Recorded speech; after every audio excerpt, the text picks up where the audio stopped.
Thank you, folks. Are we ready? Please welcome for some more pearls of wisdom, Chad McDaniel. And he's joined by the director, Loren Goldfarb.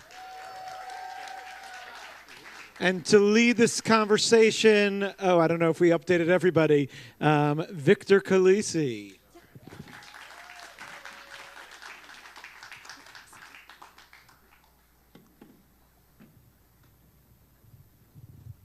Hello, everyone. How are you?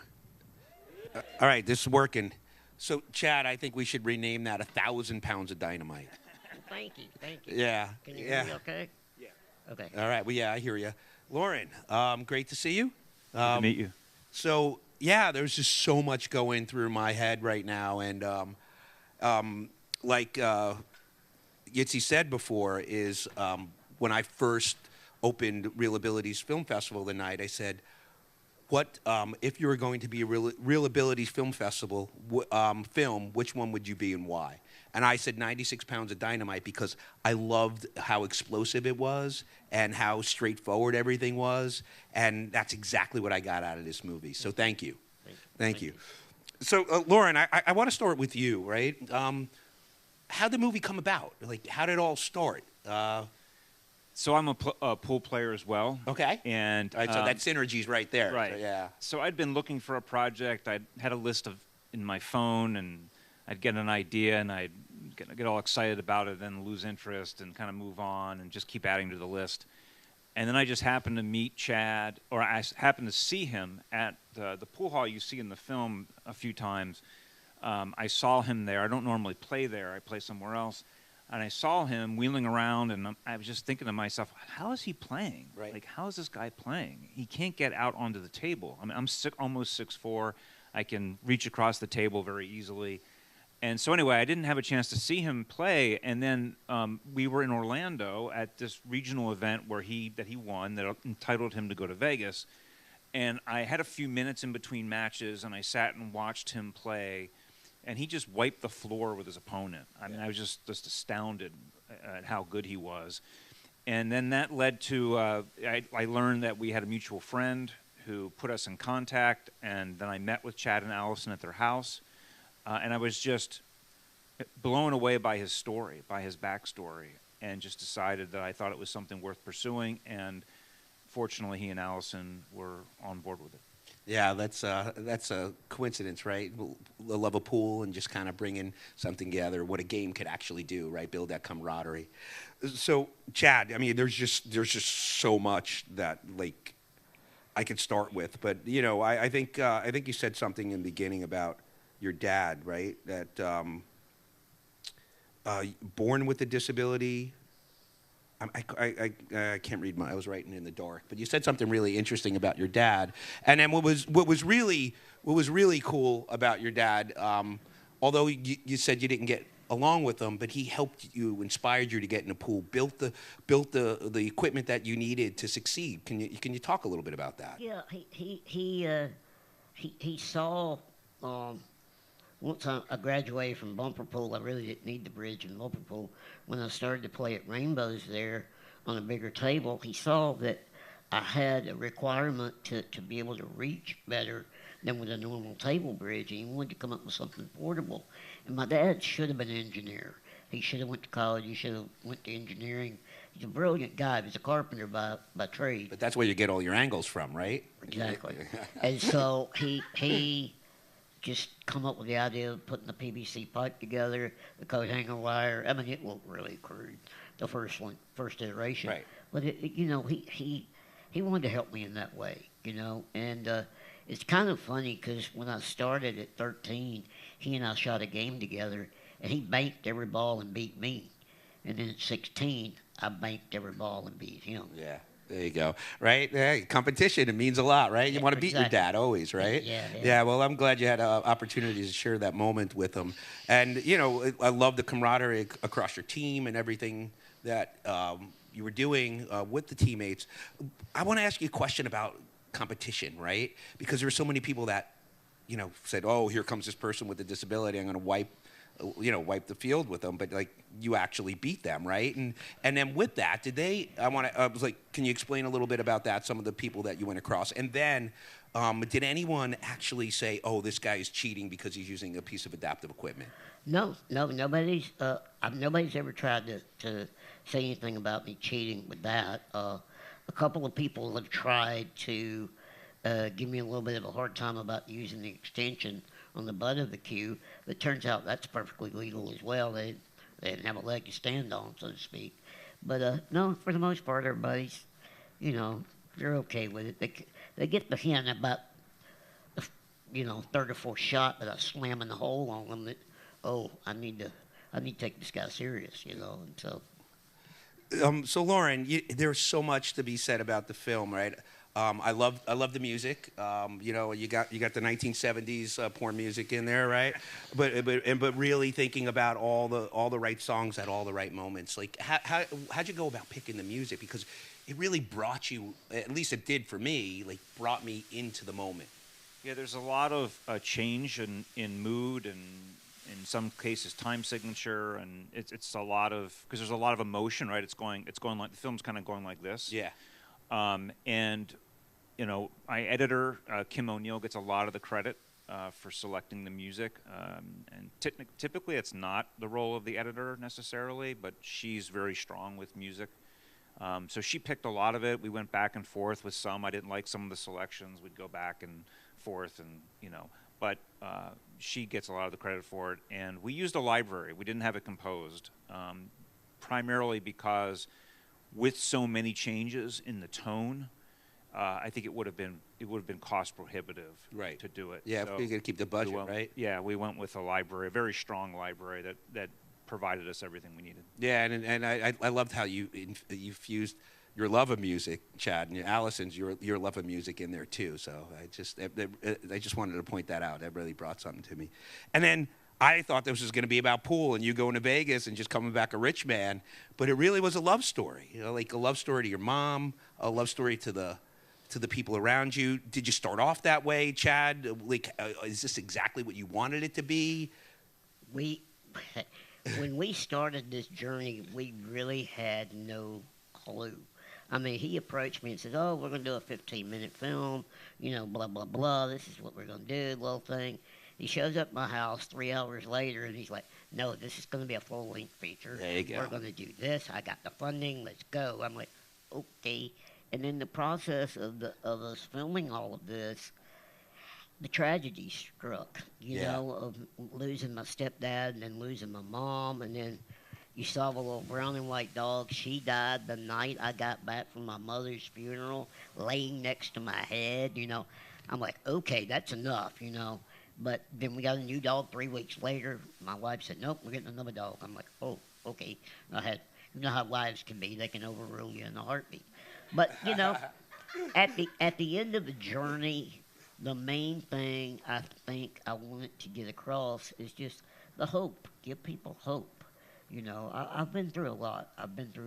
There was some darkness in this movie, losing people and everything. And I don't want to sound preachy, but it was my faith. It was getting through it through prayer and quiet time and relying with my wife, and she toted me through it a lot, emotionally. And so, it's just been a journey. This is my life. I'm used to speed bumps. I mean, come on, I didn't get to. I'm now almost 55, and it hadn't been smooth sailing. But now I can safely say one thing that's changed since this movie: I am not looking for a job. I don't care. I'm done. Well, you're like a rock star now, so No, come on. It has nothing to do with the movie stardom or anything like that. Unfortunately, when my parents passed away, they left me that big piece of property. Oh, nice. There you go. And my brother bought it from me. There you go. All right, so you don't have to worry about retirement. You're pretty. That's great. House is paid for. That's a good thing. Well, hopefully you get featured on Netflix and everyone votes from Rotten Tomato, right? Because that's important, right? Yeah, we need the votes. Yes. And Loren, did you think about this tying into a love story? Not when we started. Definitely not. It wasn't until we started the editing process that it became clear to me that it was. It's obviously there's a storyline here about disability and overcoming the challenges that bureaucracy puts in front of you and all of that. But when we started cutting it, Gen Z's interview ended up resonating so much more with me than it did while I was sitting there talking to her. It wasn't until we started cutting that I'm like, wow, she's a lot stronger than I thought. Yeah. And so we made that a bigger part of the film.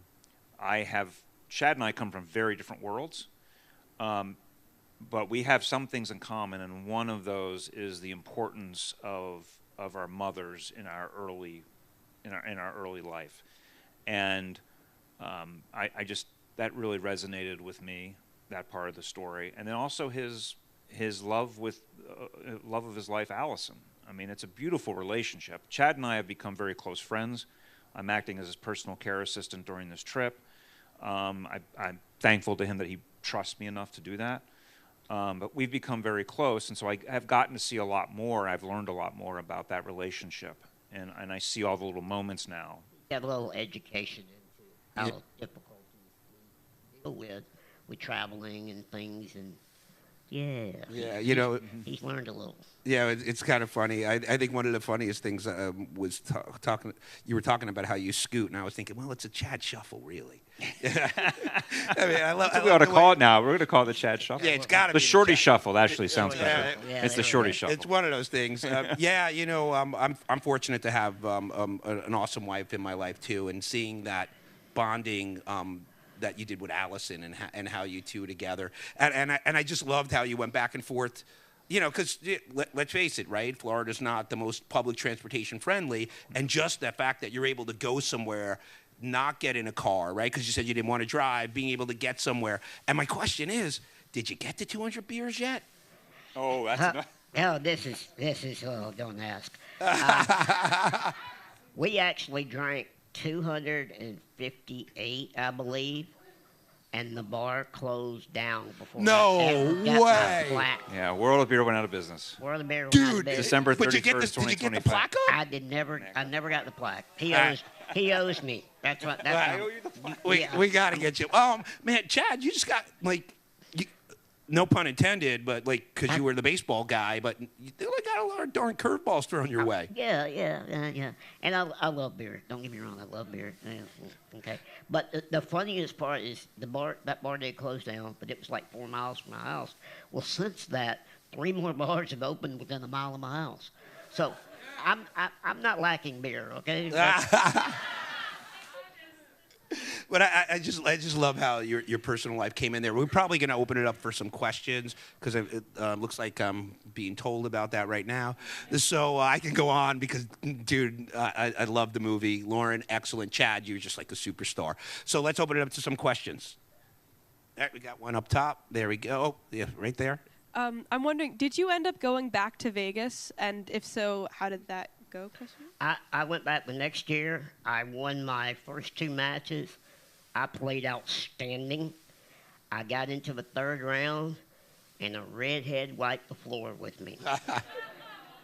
But she played great, and she deserved it. And nothing you could do about it. And right now, I should probably be in Vegas again, but some guy is having me to come to New York. So the part of that story of getting back to Vegas, he neglected to mention is that in the regionals, the semifinals, he played yours truly, and he beat me by 2 balls or maybe 3, I don't know, 2 or 3 balls, and that's how he got to the finals, and he won the finals and got back out to Vegas. I got my revenge. That's great. Another question up top. Hi, thanks so much for being here. It's just the cherry on top of the cake after the movie. I really appreciate it. You mentioned in part of it when you were in Vegas that something about the speed, for you not winning or not doing as well as you wanted, the speed and the table. Was there something different about the tables, or what was that? The cue ball was sliding every time you shoot it. The cloth was so new, and the cue ball was just super slick, and I just could not get used to it. You need, when you're playing on conditions that are so different than what you're used to, it takes a little bit to practice and to get the speed down. And then the next year, I got the speed down, no problem. It was like, okay, what's changed here? You know, I don't know. But that year, I couldn't get the speed down the table. Any other questions? Hey, Chad, you're a rock star as well as a movie star. Congratulations. And I guess I had one comment and then a quick question, which is, I mean, I think with all the loss you had, it must be actually wonderful to have this footage of, you know, even hearing your stepdad's voice and immortalizing your mom for all of us to get to know her. And we can kind of see where you get your spark plug personality from. I wonder, what was that like, opening your life up, and are you happy you did this? And, you know, I saw that you were like, if you follow me into the bathroom, you know, what was that negotiation like of how much of yourself to share, and are you glad you did it? I'm very glad I did it, and you know, Loren and the gang, as I call them, they really respected when I said no. You know, there were only a couple of things that I really, no, you're not going to do this. You know, although one of the cameramen and I almost ended up in a fist fight one night, but we won't go there. But you know, I mean, I had been up like 18 hours, and this guy had his camera within 3 feet of my face, trying to get something out of me. I still to this day don't know what he was trying to get out of me. But he was just pushing the limits, you know, and just, you know, sometimes you don't want to piss off 96 pounds of dynamite. You know what I mean? I think we'll end it there. I mean, you just said it all, 96 pounds of dynamite. You were awesome. And if I can, I got a friend up here who really thinks he's good in pool, my friend David. You can wipe the floor with him. I really appreciate that. And Amsterdam Bullard's not too far from here. Oh, okay. All right. Yeah, thank you. All right. All right. You got to learn how to hustle a little bit with this. You know, like get some money on the table. Can I make a real simple, very quick? Oh yeah, please go ahead, Loren. Real quickly, and I have some cards here I can pass out as people are leaving. But we could really use and would appreciate ratings on IMDb and Letterboxd and all that good stuff. And so I have some cards here with QR code. Make it real simple for you. Thank you. And don't forget Rotten Tomatoes, which you could do right outside. There's a link for that. Up here next, we have We Might Regret This. You will not regret staying for that. So please join us for that. And then tomorrow night is closing night, so don't miss it. Tell all your friends to come. Let's celebrate Real Abilities one more time. Thank you so much for being here. Thank you for having us.